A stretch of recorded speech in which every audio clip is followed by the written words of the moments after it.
Bismillahirrahmanirrahim. Saya buka. Assalamualaikum warahmatullahi wabarakatuh. Sebelumnya izin memperkenalkan diri. Nama saya Yesi Ardina dengan NPM 2114181028. Di sini saya akan melakukan presentasi terkait pemanfaatan biochar dalam upaya mewujudkan pertanian berkelanjutan. Selamat menyaksikan. Di masa sekarang ini, kita tahu bahwa peningkatan jumlah penduduk tidak diiringi dengan peningkatan kebutuhan pangan. Minimnya kebutuhan pangan di masa sekarang berhubungan dengan minimnya kebutuhan lahan pertanian.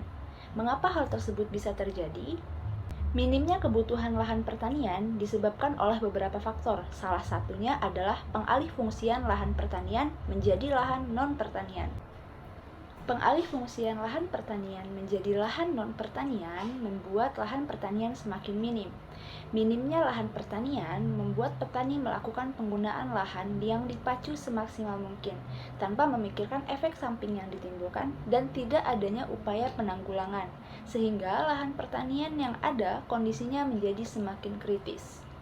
Lahan pertanian yang semakin kritis tidak bisa dibiarkan secara terus-menerus, sehingga diperlukan adanya upaya pengembangan pertanian berkelanjutan guna meraih ketahanan pangan, sehingga sistem pertanian mampu bertahan di masa kini dan masa mendatang untuk memenuhi kebutuhan pangan manusia. Salah satu upaya yang dapat dilakukan untuk menangani lahan kritis adalah dengan pengaplikasian biochar. Biochar sendiri merupakan bahan padat berupa arang sebagai pembenah tanah yang kaya akan karbon.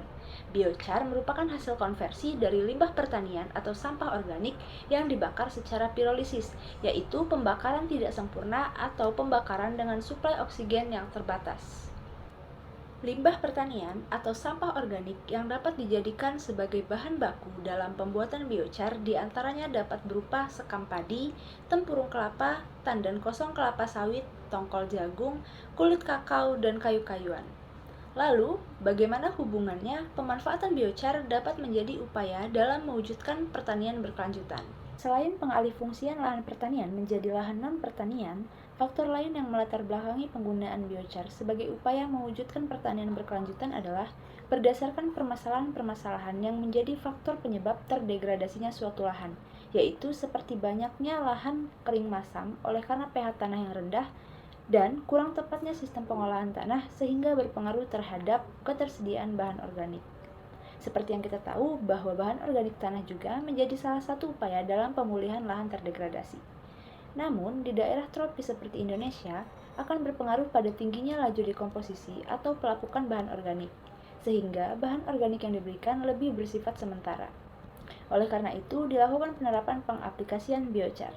Biochar melalui kemampuannya yang resisten dalam jangka waktu yang panjang mampu merehabilitasi lahan yang terdegradasi lebih maksimal dan terus-menerus. Biochar mampu bertahan lama di dalam tanah atau mempunyai efek yang relatif lama dan relatif resisten terhadap serangan mikroorganisme, sehingga proses dekomposisinya berjalan lambat. Hal tersebut terbukti oleh percobaan yang dilakukan oleh penduduk asli Amazon beberapa tahun silam, yang memberikan charcoal ke dalam tanah dan hingga saat ini sudah terhitung 100-1000 tahun kemudian, terbukti bahwa kualitas sifat fisik dan kimia tanah tersebut jauh lebih baik dibandingkan dengan tanah sekitarnya. Oleh karena itu, biochar dapat menjadi pembenah tanah yang potensial untuk memperbaiki kualitas lahan yang terdegradasi, khususnya di lahan-lahan suboptimal. Oleh karena biochar merupakan arang hasil pembakaran, terdapat beberapa proses yang harus dilakukan terhadap bahan baku dalam pembuatan biochar. Yang pertama adalah pembersihan bahan baku dari berbagai bahan pengotor seperti tanah. Yang kedua adalah pencacahan atau pemotongan bahan baku menjadi bagian-bagian lebih kecil, sehingga mempermudah proses pengarangan. Yang ketiga adalah bahan baku dijemur di bawah sinar matahari sampai kering, sehingga kandungan airnya hilang dan dapat mempercepat proses pembakaran. Yang keempat, dilakukan pengarangan terhadap bahan baku yang sudah siap dengan menggunakan alat pirolisis yang sesuai. Sebagai contoh, pada gambar sebelah kiri terdapat bahan baku berupa sekam padi, yang dapat digunakan alat pirolisis berupa cerobong berbahan kawat dengan diameter kecil. Sedangkan pada gambar sebelah kanan, bahan baku berupa tempurung kelapa dengan menggunakan alat seperti drum atau tong yang dibakar dengan bara api. Setelah itu dilakukan pendinginan terhadap biochar dibiarkan selama beberapa waktu sampai mendapat suhu ruang. Secara garis besar, terdapat 3 manfaat yang dapat dirasakan dengan menjadikan biochar sebagai pembenah tanah. Yang pertama adalah menjaga kesuburan tanah, yang kedua memperbaiki lahan yang terdegradasi, dan juga biochar berpotensi menjadi upaya green revolution dalam sustainable agroecosystem.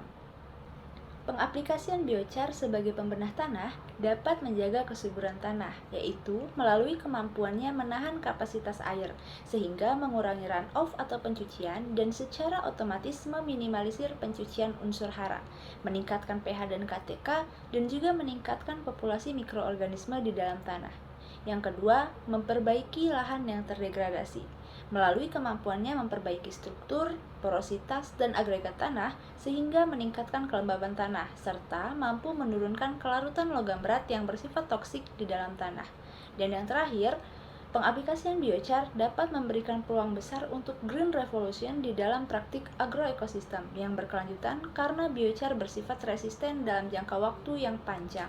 Manfaat lainnya dari pengaplikasian biochar yaitu diantaranya meningkatkan ketersediaan unsur hara, menciptakan lingkungan yang sesuai untuk pertumbuhan mikroorganisme tanah, yang secara tidak langsung akan meningkatkan kemampuan tanah dalam mendukung pertumbuhan tanaman, mengurangi laju emisi CO2 dan mengakumulasi karbon dalam jumlah yang cukup besar, menurunkan kelarutan logam berat melalui kemampuannya meningkatkan kapasitas jerap tanah terhadap logam berat yang bersifat toksik untuk tanaman, dan mampu bertahan lama di dalam tanah karena sulit terdekomposisi sehingga manfaat-manfaat yang dihasilkan bersifat jangka panjang.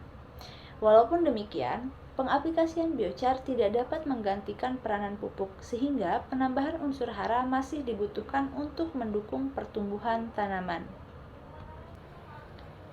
Banyaknya manfaat yang dihasilkan dari pengaplikasian biochar. Hal tersebut disebabkan karena biochar mengandung banyak gugus fungsi seperti hidroksil, metil, karbonil, dan karboksil. Biochar memiliki pH basa yang mengandung kation-kation basa seperti kalsium, kalium, magnesium, dan natrium. Pengaplikasian biochar mampu meningkatkan ketersediaan unsur hara melalui ketiga mekanisme berikut. Yang pertama adalah suplai hara langsung dari biochar, kemampuan biochar meretensi hara, dan dinamika mikroorganisme dalam tanah, sehingga mampu meningkatkan ketersediaan unsur hara di dalam tanah. Lalu, bagaimana peranan biochar dalam upaya rehabilitasi lahan yang terdegradasi dan perbaikan kualitas lahan pertanian? Biochar sangat bermanfaat bagi pertanian, terutama untuk perbaikan kualitas lahan yang meliputi sifat fisik, kimia, dan biologi tanah. Hal tersebut didukung oleh banyaknya hasil penelitian yang menunjukkan bahwa penambahan biochar mampu memulihkan kualitas tanah yang telah terdegradasi dan mampu meningkatkan kesuburan tanah. Selain itu, pengaplikasian biochar pada lahan pertanian mampu mengurangi laju emisi gas rumah kaca seperti CO2, N2O, dan CH4-. Biochar mampu mereduksi emisi yang dikeluarkan oleh tanah seperti gas N2O melalui pengikatan gas tersebut ke dalam ruang pori arang. Penurunan emisi N2O melalui aplikasi biochar terjadi akibat menurunnya aktivitas bakteri denitrifikasi, yang mana penurunan aktivitas mikroorganisme tersebut terjadi karena perubahan kondisi tanah akibat pengaplikasian biochar, seperti porositas, luas permukaan tanah, dan sifat redoks yang mampu mentransfer elektron ke organisme denitrifikasi. Pengaplikasian biochar berkontribusi terhadap cadangan karbon melalui kemampuannya menyimpan karbon dalam waktu yang cukup lama dan dalam jumlah yang cukup besar, sehingga secara tidak langsung berpengaruh terhadap perbaikan lingkungan. Hasil akhirnya adalah pemberian biochar mampu meningkatkan produktivitas tanaman. Namun, dampak pemberian biochar terhadap produktivitas tanaman sangat bergantung pada karakteristik sifat biochar itu sendiri, dosis yang digunakan, dan kemampuannya menanggulangi kendala utama tanah di mana biochar diaplikasikan. Selain itu, efektivitas biochar di lapangan juga tergantung pada cara pemberian biochar dan jenis tanaman yang diusahakan. Sebagai contoh, pemberian biochar pada tanaman jagung dengan cara larikan atau dibuat lubang akan lebih efektif dibandingkan dengan disebar. Disimpulkan bahwa akumulasi biochar dalam jangka waktu tertentu di tanah dapat memperbaiki lahan yang sudah terdegradasi. Sekian presentasi saya terkait dengan pemanfaatan biochar dalam upaya mewujudkan pertanian berkelanjutan. Terima kasih atas perhatiannya. Saya akhiri. Wassalamualaikum warahmatullahi wabarakatuh.